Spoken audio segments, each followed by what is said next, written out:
I'm Matt McClure, and this is Currents. The surprising Casey Anthony verdict. What can we learn from this tragic case? We'll take a look. Plus, the latest on Rhode Island's controversial new civil unions law. Providence Bishop Thomas Tobin will join me to talk about it. And from slavery to future sainthood, a Brooklyn parish prays for Venerable Pierre Toussaint. I believe he should be a saint because he lives a selfless life. He is like a walking Eucharist. He not only preach the gospel, but he live it.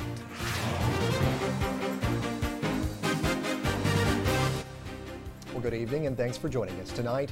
Did she get away with murder? Well, that is the question many people are still asking a day after the widely criticized, jaw-dropping verdict in the Casey Anthony trial.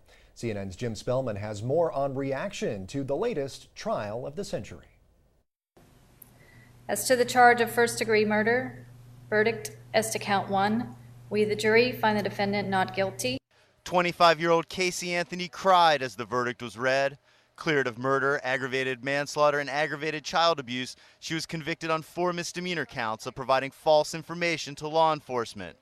Outside the Orange County Courthouse, cries that justice had not been served. Because no one wins in this situation. There's a 2.5-year-old that's dead, and it's just really sad. All 12 jurors refused to speak to the media, but one alternate gave some insight, saying the prosecution could not prove Kaylee's death was murder. Overall, I think the family knows a lot more than what came out at the trial. But they didn't prove that there was a murder. On NBC's Today Show, prosecutor Jeff Ashton said he was shocked at the verdict, but admitted the state needed to prove a more definitive cause of death. The jurors may have thought as I do, but beyond a reasonable doubt is a high standard, and I respect the fact that they, applied the law to the case as they saw it. The televised trial drew national attention.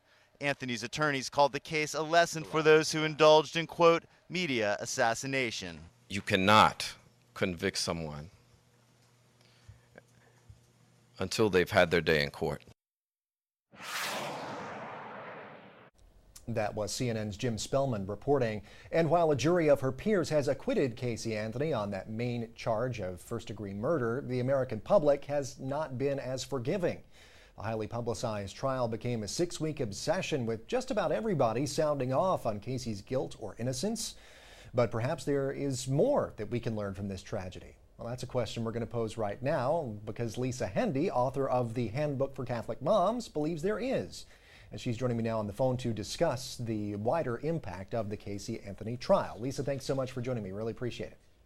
Thank you, Matt. It's a topic of great interest to our readers, so I'm glad you're bringing it up on your show. Well, no problem. And like I said, it's sort of reminiscent of the O.J. Simpson trial in a way, because you had people really watching this wall-to-wall coverage and the widespread coverage of the verdict and all of that, and reaction has been swift, I think, from all sides. And much of the world is still kind of weighing in here, but what was your initial gut reaction when you heard the verdict come down? Well, first of all, I have to say that along with so many other Catholics that have been watching this trial and employing social media now, that's a little bit of a difference between the days of OJ. Now we have these venues like Facebook and Twitter to have been actively discussing the trial. I think the swiftness with which the jury verdict was reached was shocking to people, but I think as faith-filled Catholics and Americans, we're called to respect our legal system. I guess my primary reaction is that I'd really like to see us take the passion that we are feeling at these moments and translate it into the pro-life activism that we're all called to in our church, and that's from cradle to grave, that the outrage that we may be feeling at the loss of an innocent child, if we can translate that into service to people in our own communities, to families who've lost loved ones, really to those who we know in our own spheres of influence that we can reach out and help. I'd like to see us do that. Sure. In the piece that we just played here from CNN, we heard one of the women outside the courtroom say that there really is no one who wins in a situation like this, because you do have a 2-year-old child who's dead, who's no longer here. And no matter the verdict, nobody's going to come out, on top, I guess, of a situation like this because of the grave circumstances here. What are some of those larger issues that maybe captured people's hearts and minds as the trial unfolded regarding the case of Casey Anthony?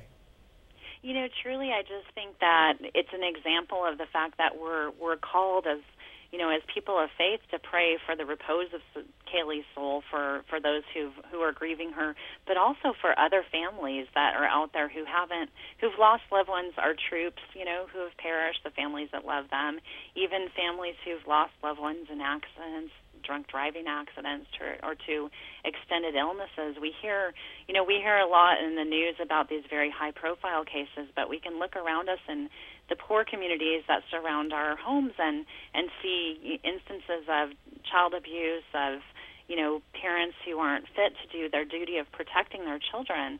And this is a good reminder, I think, to all of us that we can reach out through our own personal efforts and even through things like being a foster parent or an adoptive parent to a child who desperately needs protection. And that's, you know, what we're reminded of in times like this. Sure. And, you know, as a fallible human being myself, I must say that it is, you know, it's human nature to sort of, I guess, pass judgment in a way on people, especially in situations like this, like the OJ trial that we already spoke about as well. But should people of faith be passing any sort of judgment on Casey Anthony here?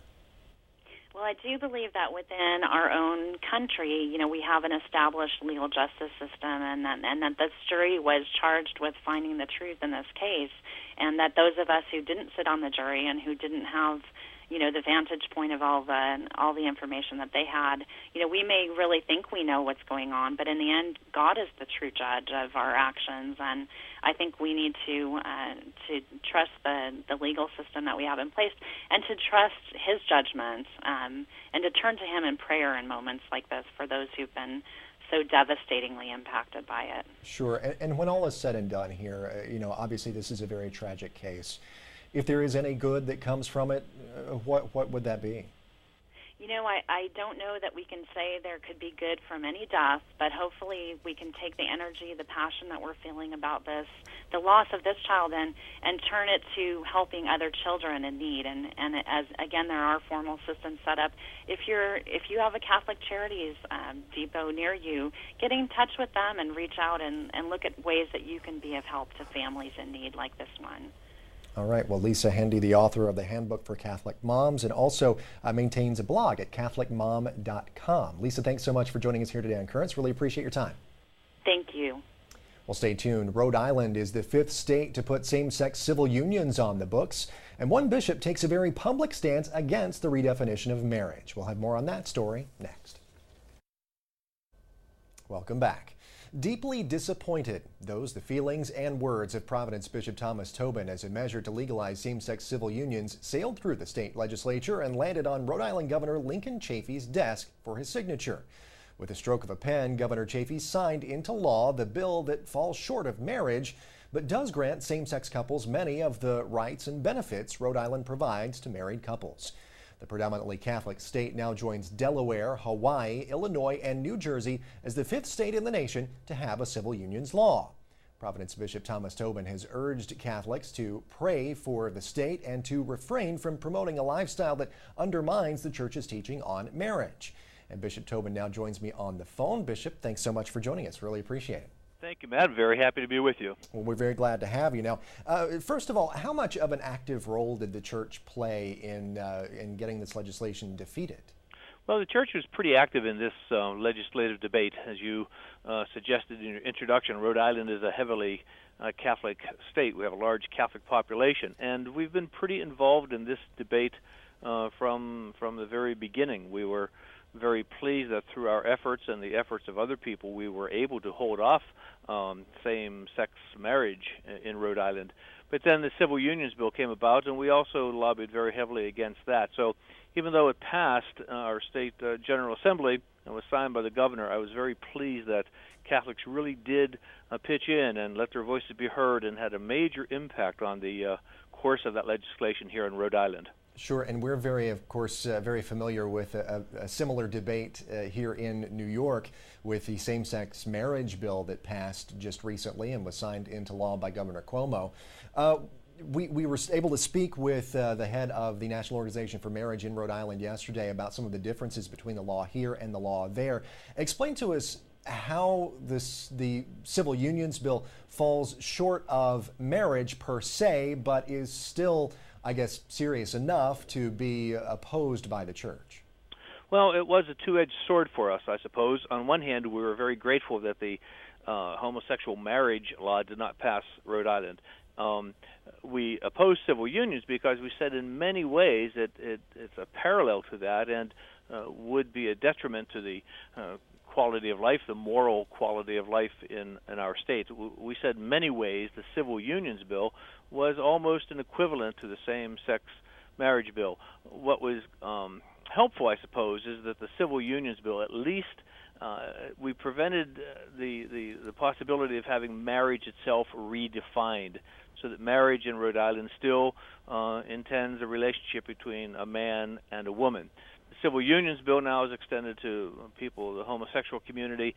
So we were able to make that distinction between marriage and civil unions, but in many ways, civil unions imitate same-sex marriage, and we fear could at some point down the road lead to the full acceptance of same-sex marriage. So it's a two-edged sword for us. It's not a good thing, but perhaps better than having same-sex marriage in the state. And as we've mentioned here, you know, Rhode Island is a heavily Catholic state. Do polls there show any sort of public support for same-sex marriage, or what do you know about the public and their feelings on this? Well, of course, there has been a variety of polls that say different things depending on who conducts the polls and the way the questions are asked and so forth. And there's been lots of polling over this issue in recent years. We were willing, when we were going into the same-sex marriage debate, we were willing to sponsor or to encourage a public referendum on this issue, because we think that an issue of this importance, it's a game changer, it's a culture changer. We think this, if it's going to be debated, should be put to the vote of the public. And as we know, across the nation, every time the public has voted on this issue, same-sex marriage has been rejected. And we think the same thing would have happened here in Rhode Island. So even though we were able to keep same-sex marriage off the table, civil unions did pass. And obviously there's some split opinion on that. Some people are in favor and some people are opposed, and I suppose that's very predictable. Sure. Now here in Brooklyn, Bishop Nicholas DiMarzio has asked schools and parishes to not invite state legislators who voted in favor of the same-sex marriage bill to their schools or to their parishes. Do you foresee doing anything like that in Providence? Well, let me say, first of all, I was very gratified by and very proud of Bishop DiMarzio's statement. I thought it was very clear and very strong and sends a very clear message to Catholics of your diocese and others about what the Church teaches. I haven't exactly taken that position. What I have done is issued a rather strong statement indicating why civil unions are morally unacceptable and reminding Catholics, reminding members of the Church that they can in no way participate in or promote or accept civil unions, that it will never be an equivalent to marriage. So there are very serious moral questions involved in the establishment of civil unions, and Catholics should not participate in them or support them in any way. Sure. And very quickly here, Bishop, just about to run out of time, but what are your immediate plans for teaching about marriage and same-sex unions and the like? And will you continue to speak out against this legislation? Absolutely. This issue is not going to go away.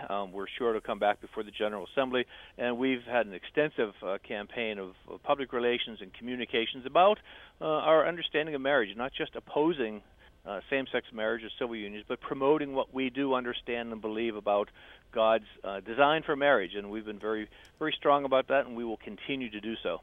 All right. Well, Bishop Thomas Tobin of the Diocese of Providence, Rhode Island. Bishop, thank you so much for joining us today. Matt, really, you're certainly welcome. Thank you. Thank you. Well, stay with us. They say that you've got to be in it to win it. Britain sponsors a lottery, and the grand prize is a baby. Yeah, we'll have that story and the rest of the day's headlines next.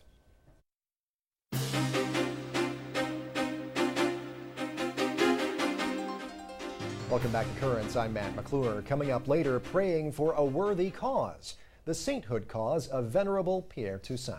But first, let's turn to today's headlines. New York's same-sex marriage law won't go into effect until July 24th, but same-sex couples can already begin the process of applying for a marriage license. The New York City Clerk's Office changed its online application form yesterday to reflect the new law. Now, instead of filling out information for the bride and groom, New Yorkers provide details for spouse A and spouse B. Same-sex couples won't be able to submit applications in person at the clerk's office until the new law takes effect. Well, in California, the contributions of homosexuals throughout history could be required learning for students if Governor Jerry Brown signs a bill that made its way to his desk on Tuesday. The so-called Gay History Bill would require public schools to include lessons telling positive stories about notable homosexuals in their social studies curriculum. Then Governor Arnold Schwarzenegger vetoed a similar bill in 2006. Governor Brown has not said whether he would sign it. The bill comes at a time when California's controversial Proposition 8, which bans same-sex marriage, continues to make its way through the courts. Well, the Irish government wants religious orders and institutions to give land to the government as part of a revised plan to pay back victims of clergy sexual abuse. The 18 religious orders implicated in the 2009 Ryan report have offered to pay victims a total of $681 million. But Ireland's education minister says that's just not enough. Catholic News Service reports that none of the religious orders involved could be reached for comment, but many have privately expressed reservations about the deal. Well, when you play the lottery, you know you have a chance to win a big sum of money, but how about a baby? Well, it is happening in Great Britain. Reports say the British Gambling Commission issued a license for the charity called To Hatch to launch that game, and it's set to begin later this month. Now, players would buy tickets online for around $32, and they'd have a chance to win nearly $40,000 worth of fertility treatments. Critics are already speaking out. The head of one reproductive ethics group says the lottery, quote, demeans the whole nature of human reproduction. Well, a different kind of lottery has Roman Catholic bishops under the microscope in the Philippines. That country's Senate is investigating whether bishops received illegal donations from the head of the government lottery office in exchange for political favors. The head of the lottery office said in a hearing that an audit showed nearly $160,000 in charity lottery funds went to buy several vehicles at the request of several bishops. Now, the Associated Press is reporting that such activity is illegal because Filipino law prohibits the use of state funds for religious purposes. One bishop told senators in a letter that any money a bishop receives goes straight to the diocese and is used to help the needy. Therefore, he said it is not his personal property. Well, a Catholic bishop serving in Tyler, Texas is headed back to his native homeland of Puerto Rico. Pope Benedict today named Tyler Bishop Alvaro Corrada del Rio the new bishop of Mayagüez, Puerto Rico. Now, the island diocese there has nearly 5 times the number of parishioners as his current home. Rocco Palmo reports on his blog Whispers in the Loggia that Corrada's departure from Tyler leaves 6 dioceses in the country without a bishop, and another 9 led by bishops past the retirement age. Well, the Vatican is speaking out against illicit ordinations, and no, I'm not talking about China. Reports say the Conservative Society of St. Pius X ordained 20 priests over the last 2 weeks in ceremonies in the U.S., Germany, and Switzerland.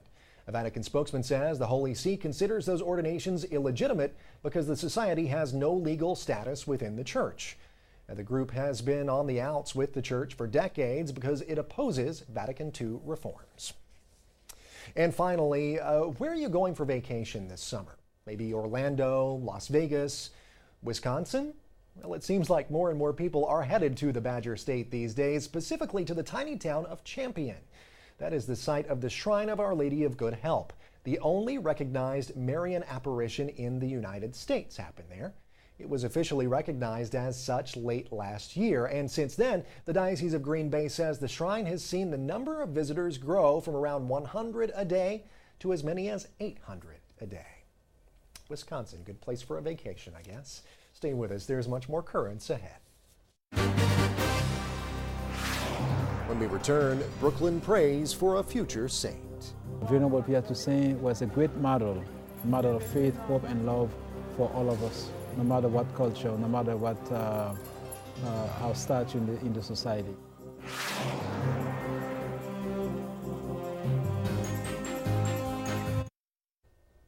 And finally tonight, when a journalist writes or reports on Haiti, you can almost be certain that somewhere in the story, you'll hear the country referred to as the poorest in the Western Hemisphere. And since the catastrophic 7.0 earthquake that killed thousands and displaced just as many into makeshift camps over a year ago, the news on Haiti is rarely ever good. But tonight, we do share with you a story from Haiti that began in the pain and injustice of slavery, but might just end with sainthood. Pierre Toussaint was born a slave of the Berard family in Haiti. Now, his master sent him to New York in 1787. Toussaint was eventually freed, though, and went on to help others, including the widow of his former master. His deeds have earned him the title of Venerable. And if the prayers of those who joined Father Roni Mendez at Our Lady of Refuge Church in Brooklyn are answered, Toussaint will soon be a saint. Venerable Pierre Toussaint, he came from Haiti as a slave. He got his freedom here. But he continued to work for the gospel, for the spread of the gospel. Today is the day that Venerable Pierre Toussaint passed to go to from this earth to heaven. So it's a great day. We honor him and to pray so that his canonization, the process to be beatified and canonized, could speed up. Pierre Toussaint liked to listen. He's a man of good virtue, but also he helped in building schools. Orphelina, he helped. Venerable Pierre Toussaint was born in the city of Saint Mark in Haiti, and the habitation, the place called Berard, and that's where I came from also, in the city of Saint Mark. And his master came with him to the United States, especially in New York, and where he learned to read and write, and the professional hairdresser. He opened his barbershop and helped people with his money. So he was a great, very, very generous man with his gifts and talent and treasure. He was a man of excellent virtues, great model of faith, man of hope, man of love, a true Catholic. He was a true imitation of Christ. Not everybody knows about Pierre Toussaint. So I did a PowerPoint presentation about his life, timelines of his life, what he did, about his background, his family, all of that. Then I go to the table of the Lord, the altar, where I celebrated Mass in 3 languages. So I informed them and evangelized them to let them know that Venerable Pierre Toussaint was a great model of faith, hope, and love for all of us, no matter what culture, no matter what our stature in the society. Now we take a moment of silence to pray for the beatification of Venerable Pierre Toussaint. At this time, the Church recognized Venerable Pierre Toussaint, venerable. We could venerate him, we could honor him. Now we are praying for more miracles so that he could be beatified, and then to go to the next step of sainthood. That's why I gather the people of God to let them know, to pray, to ask God for miracles. I believe he should be a saint because he lives a selfless life. He is like a walking Eucharist. Not only preach the gospel, but he live it. He got a lot of sympathy for people, especially when you're sick. When you're hungry, he help you, he give you food. I like that. I like that about him. He's a man of love, to love no matter what, to forgive no matter what. This is the life of Pierre Toussaint. This is not foolishness. Love is not foolishness. So Pierre Toussaint, he understood what love is about. Well, he lived an amazing life, and of course his memory, his legacy will live on for a long time to come. Well, that is it for this edition of Currents. Be sure, though, to join us tomorrow as we revisit the topic of Armageddon from the safety and comfort of St. Catherine of Siena Church in Manhattan. Until then, though, be sure to visit us online over at currentsny.net. Go there to watch selected reports and full broadcasts of the show. You can also friend us on Facebook, or you can follow us on Twitter. Our handle is @CurrentsNY. For all of us here at Currents, I'm Matt McClure. Thanks so much for watching. Have a great night.